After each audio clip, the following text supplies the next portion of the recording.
Buenas clase, ¿cómo están? Espero que siempre cuidándose, todo bien. Vamos a continuar entonces con nuestra revisión de la ley. Nos habíamos quedado en este artículo 21 que era la promoción, ¿no? Les mandé un trabajito también para la opinión de ustedes, para ver o más o menos cuál era la opinión suya acerca de el desarrollo de una instancia tipo esta, la que se menciona acá en la ley, ¿no? Promotur. A ver, voy a esperar sus respuestas, a ver qué me dicen. El artículo 22 hablaba, dice, de un descuento del impuesto a la propiedad de bienes inmuebles a la actividad hotelera. Este artículo fue bastante curioso porque es un artículo, es un incentivo en realidad a la hotelería que estaba muy bien para mí.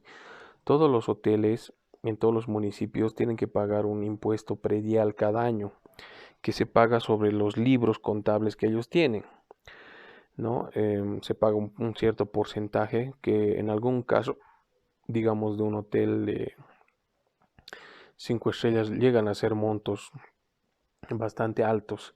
Este artículo decía que los que se dediquen a la hotelería solo deberían pagar el 50% de este impuesto. ¿Esto para qué servía? Servía para que si había una persona, un inversionista, ¿no? que tenga recursos para invertir, al saber que existe este descuento en el impuesto hotelero, opte por hacer la apertura de un hotel, ¿no? En vez de una discoteca, ¿no? Por la cual tú vas a pagar el 100% de tu impuesto predial.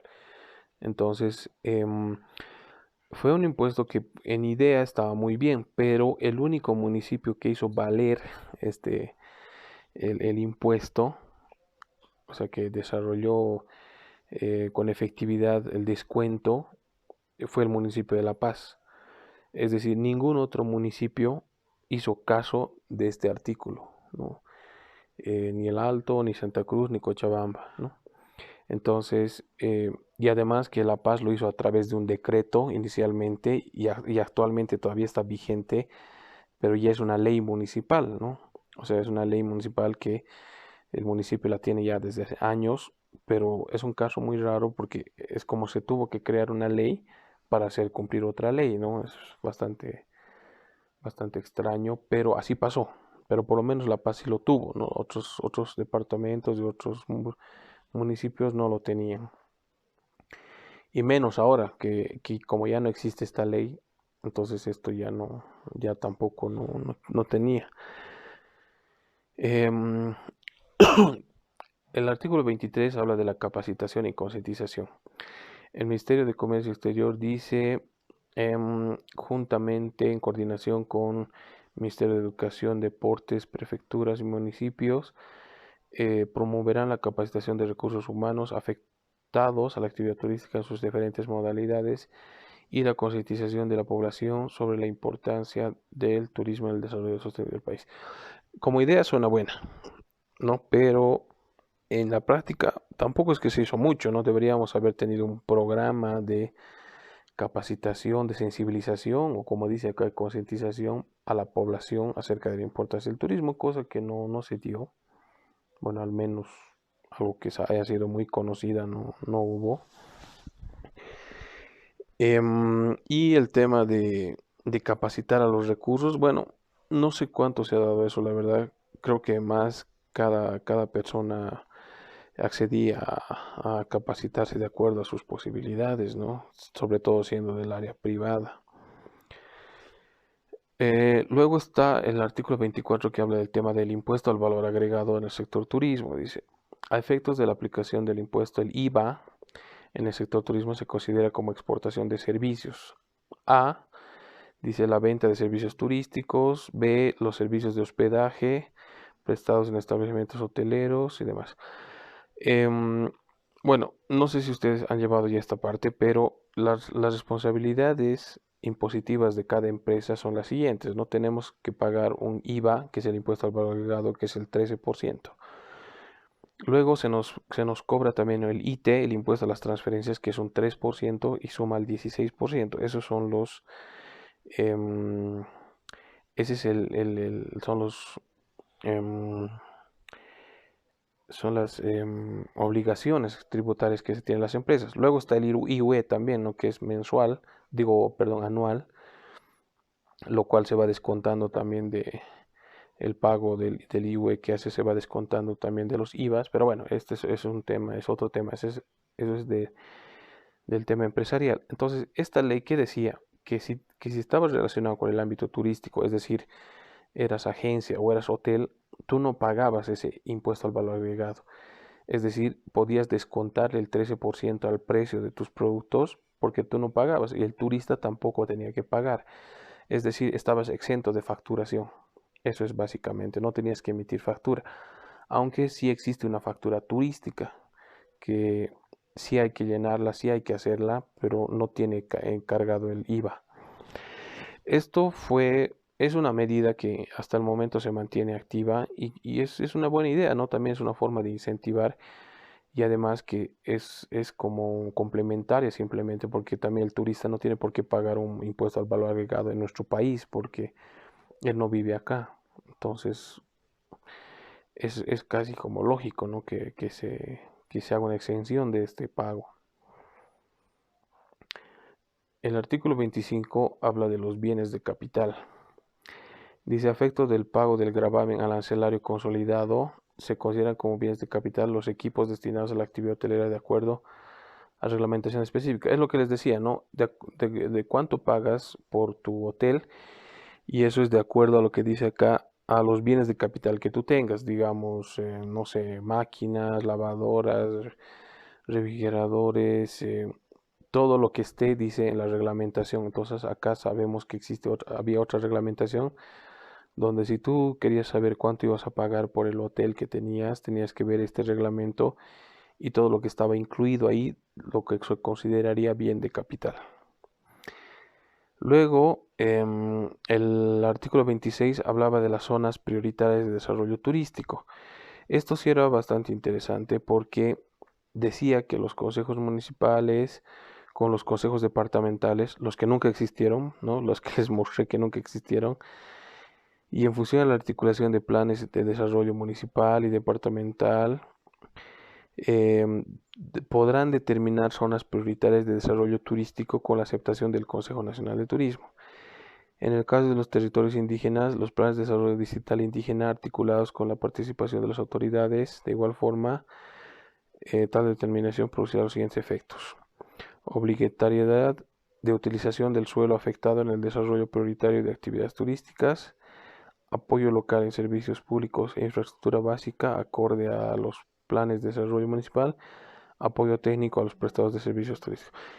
Lo que dice acá es que de acuerdo a la importancia que tenga en ciertas zonas en el país, se podía hacer una declaración de zona prioritaria de desarrollo turístico. ¿Qué se hizo? Existían estas zonas prioritarias en los años 2000, eran 7 en Bolivia, ¿no?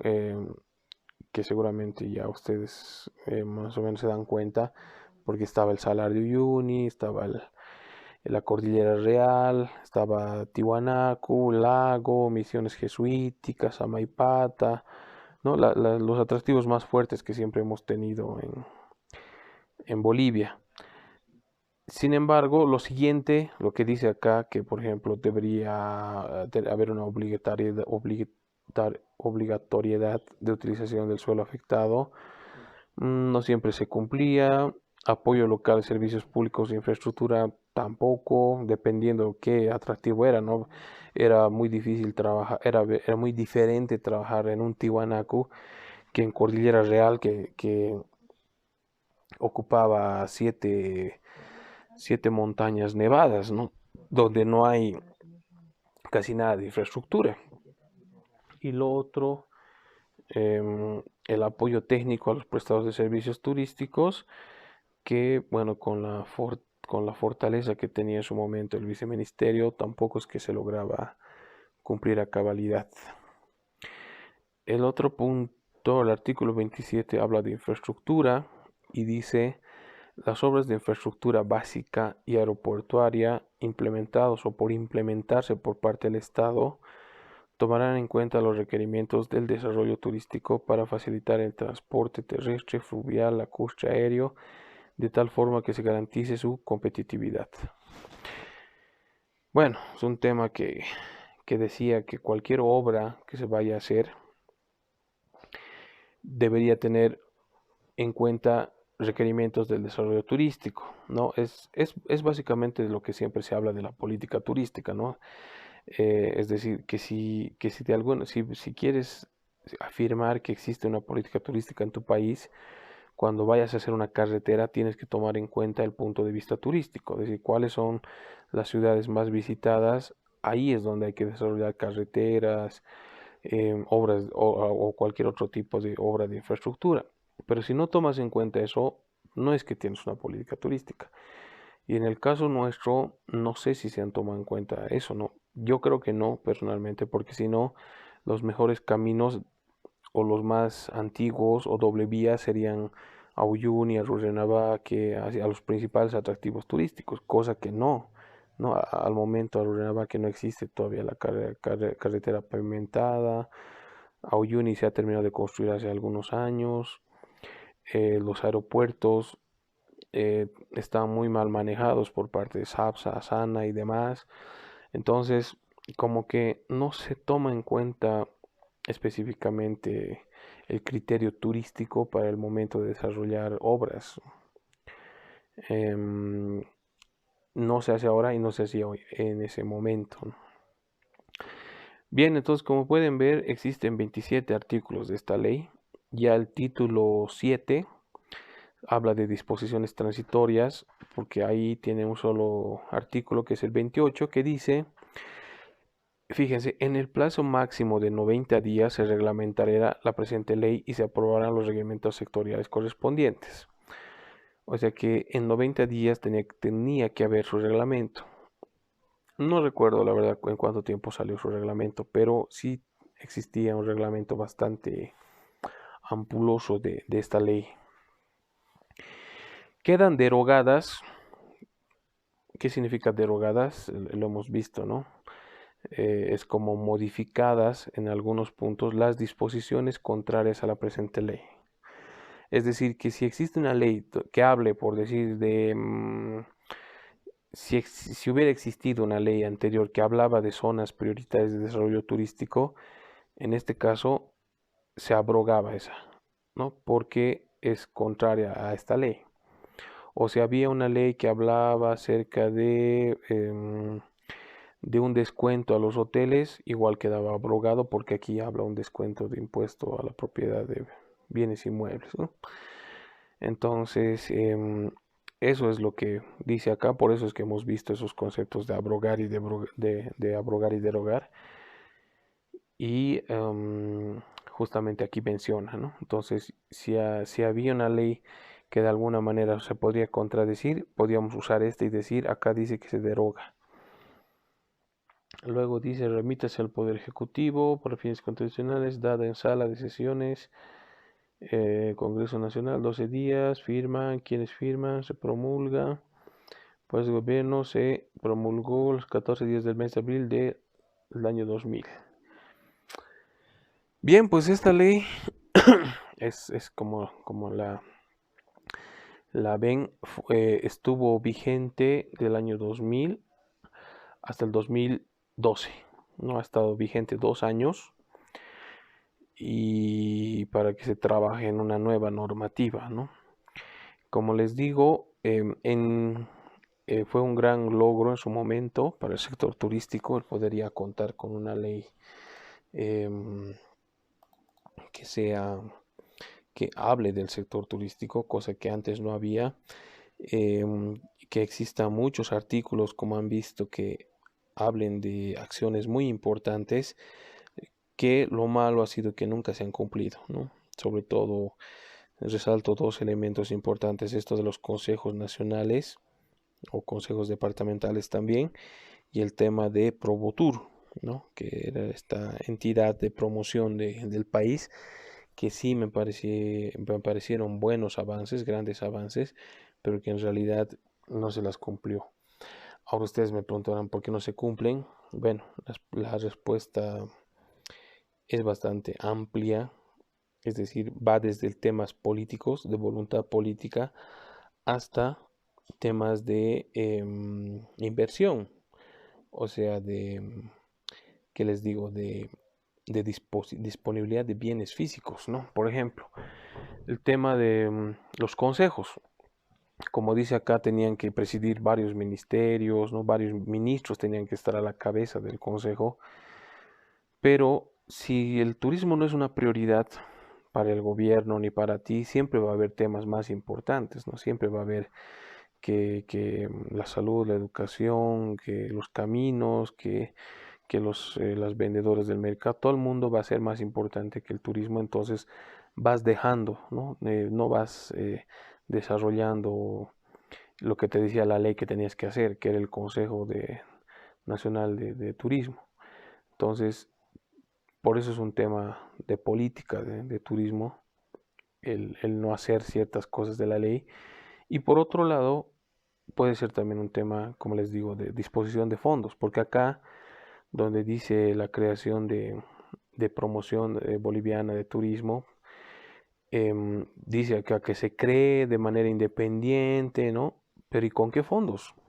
En ese momento el viceministerio no contaba con los fondos para crear esta institución, porque no solamente hacer un papel, hay que ver un ambiente, ¿no? Para empezar, un ambiente que esté adecuado para, no sé, cuántas personas mínimo tendrían que trabajar acá, hay que ver sueldos, hay que ver planillas, hay que ver maquinaria, mobiliario, equipamiento, todo. Y eso es una inversión. Y lo que no decía acá es de dónde sale la inversión. Entonces, cuando no dice, todos dicen, bueno, no, yo no tengo, yo no tengo, yo no tengo. Entonces, al final no se da, ¿no? Lo que manda la ley. Entonces, puede haber muchas respuestas, pero al final no se dio. Con esto concluimos entonces la revisión de la ley 2074. La siguiente clase ya entramos a la ley actual. Les voy a enviar para eso el documento para que también ustedes la vayan revisando y podamos hacer ya una comparación, ¿no? de lo que existía en esta ley y lo que ahora existe en la ley actual. Entonces acá quedamos con esta clase y nos vemos la siguiente. Espero que todos estén bien. Hasta el siguiente video.